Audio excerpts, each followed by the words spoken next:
नमस्कार मेरे प्यारे भाइयों और बहनों और मेरे उन अटूट साथियों जिन्होंने कभी हार नहीं मानी, जिन्होंने हर दर्द सहकर भी उम्मीद का दामन नहीं छोड़ा।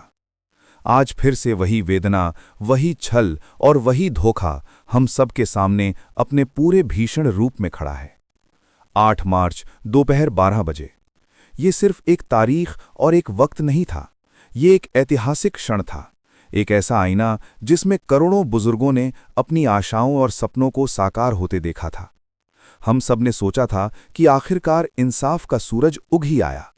वो लंबा अंधेरा जो दशकों से हमारे हिस्से आया था अब खत्म होगा। हमसे वादा किया गया था, हमें विश्वास दिलाया गया था, हमारी आंखों में सपने सजाए गए थे कि लाखों रुपए का बकाया एरियर हमारी ही मेहनत की कमाई हमारे खातों में दस्तक देगा। हमने अपने बुजुर्ग दिलों में एक उम्मीद की लौ जलाई थी कि शायद अब दवाइयों के लिए पैसे जुटाने की चिंता खत्म होगी। शायद अब हम अपने पोते पोतियों को त्योहार पर कोई तोहफा दे सकेंगे, उनके चेहरे पर खुशी देख सकेंगे। लेकिन देखिए, जिस सरकारी तंत्र ने हमें ये भरोसा दिया, उसी तंत्र ने हमारी आंखों में एक बार फिर धूल झोंक दी। एक बार फिर वही हुआ जो सदियों से हमारे साथ होता आया है। जब हम अपना हक मांगने खड़े होते हैं तो हमें बहानों की एक अभेद दीवार से रोक दिया जाता है। इस बार का बहाना है होली की छुट्टियां। उनका तर्क है कि होली के पावन पर्व के चलते काम रुका रहा है, इसलिए ये मामला आगे नहीं बढ़ सका। जरा सोचिए, ये कैसा जघन्य मजाक है। हमारे अधिकार, हमारा जीवन भर का संचित कोर्स, हमारी जिंदगी की आखिरी सांसें, ये सब सरकारी छुट्टियों के कैलेंडर पर निर्भर हैं। जब देश के उद्योगपतियों के हजारों करोड़ रुपए के कर्ज माफ करने की बारी आती है तो न कोई छुट्टी रुकती है, न कोई बैंक बंद होता है। उस वक्त तो आधी रात को भी फाइलें खोली जाती हैं, आपात बैठकें बुलाई जाती हैं और चंद मिनटों में सौदे पक्के कर दिए जाते हैं। लेकिन जब एक EPS 95 पेंशनर के घर में होली की खुशियां रंग बिखेरें, उसके चूल्हे में रोटी सेकने के लिए आग जले, तो आपको अचानक सरकारी कैलेंडर की छुट्टियां याद आ जाती हैं। ये कैसा न्याय है, ये कैसा शासन है? मैं उन सभी हुक्मरानों से सवाल करता हूं, क्या हमारे बुजुर्गों की भूख इन छुट्टियों से मिट जाएगी? क्या उनकी जरूरी दवाइयां इन छुट्टियों से मिल जाएंगी? क्या उनके घरों के दिए इन छुट्टियों की रोशनी से जलेंगे? ये सिर्फ एक बहाना नहीं है, ये हमारे अस्तित्व का मजाक है, हमारी पीड़ा का अपमान है। ये तंत्र हमें ये समझाना चाहता है कि हम कितने तुच्छ हैं, कि हमारी जरूरतें कितनी बेमानी हैं।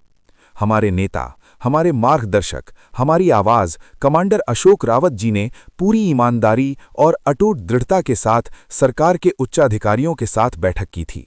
उन्होंने अपने समय की, अपनी नींद की, अपनी जान की परवाह किए बिना हम सब की आवाज को बुलंद किया था। उस बैठक में 1 मार्च की समय सीमा तय की गई थी। ये कोई मांग नहीं, बल्कि एक न्यायोचित जन्मसिद्ध अधिकार था। लेकिन क्या प्रशासन ने उसका पालन किया? कतई नहीं। उस फैसले को कागजों में ही दफना दिया गया। उन काली फाइलों का क्या हुआ जिनका डर सरकार को दिखाया गया था? वही काली फाइलें आज भी मेज पर रखी हैं और उनके ऊपर सरकारी छुट्टियों की धूल की मोटी परत जम गई है। क्या सरकार को लगता है कि छुट्टियों का नाम सुनाकर वो हमारे इस बढ़ते आक्रोश को दबा सकेगी?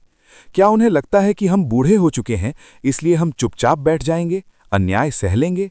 ये उनकी सबसे बड़ी भूल होगी, उनकी ऐतिहासिक भूल होगी। ये सिर्फ एक देरी नहीं है, ये करोड़ों बुजुर्गों के विश्वास की हत्या है, उनके सपनों की कब्र है।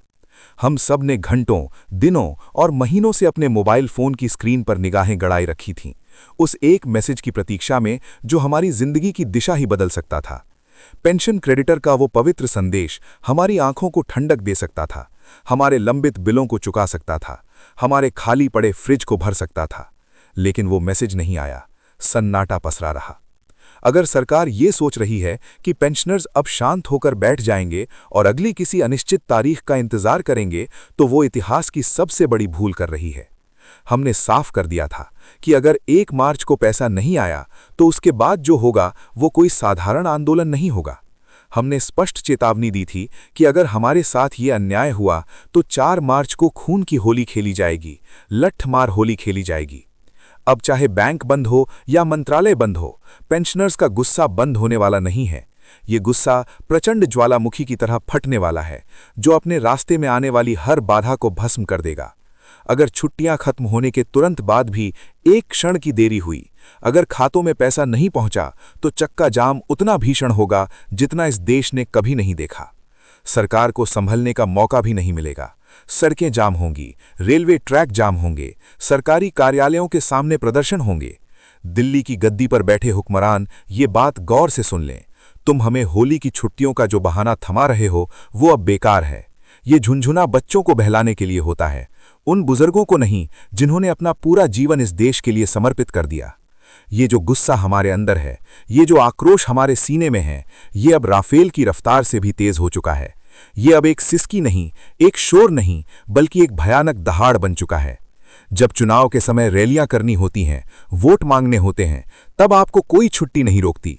तब आप सुबह से शाम तक एक गांव से दूसरे गांव, एक शहर से दूसरे शहर दौड़ते हैं।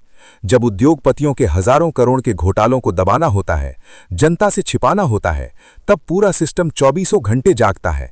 तब कोई सिस्टम सोता नहीं, कोई छुट्टी नहीं मनाई जाती है। लेकिन जैसे ही 1 मार्च को 500+ महंगाई भत्ता और 11 साल के एरियर देने की बात आई, तो आपको अचानक बैंक की छुट्टियां याद आ गईं। ये बहाना नहीं है, ये करोड़ों बुजुर्गों की पीठ में भोंका गया एक जहरीला खंजर है। ये हमारे सपनों की लाश पर किया गया एक क्रूर नृत्य है। आज सुबह 10 बजे जब कमांडर अशोक रावत जी उस महत्वपूर्ण बैठक में गए, तो उन्होंने वो काली फाइलें मेज पर पटक दीं। वही फाइलें जिनमें दर्ज है वो सच जिससे ये सरकार कांप रही है। वही फाइलें जिनमें लिखा है कि कैसे हमारा पैसा, हमारी कड़ी मेहनत की कमाई कहां और कैसे डाइवर्ट की गई, किन चुनिंदा लोगों की जेबों में पहुंचाई गई। क्या सरकार उन काली फाइलों के सच से इतनी डर गई है कि वो सच का सामना करने के बजाय छुट्टियों की ओट में छुप रही है? जैसे राफेल सौदे के शोर से पूरा देश हिलकर रह गया था, उसी तरह अब ये सच भी उजागर हो चुका है कि साल 2015 से 2026 तक का हमारा एरियर, हमारा हक कहां गायब हो गया। किन खास लोगों ने इस पैसे पर कब्जा जमाया। इस सच को छुपाने के लिए अब तारीखों को आगे बढ़ाया जा रहा है, बहाने बनाए जा रहे हैं। अब तो सच में भगवान ही जानता है कि ये पेंशन कब आएगी।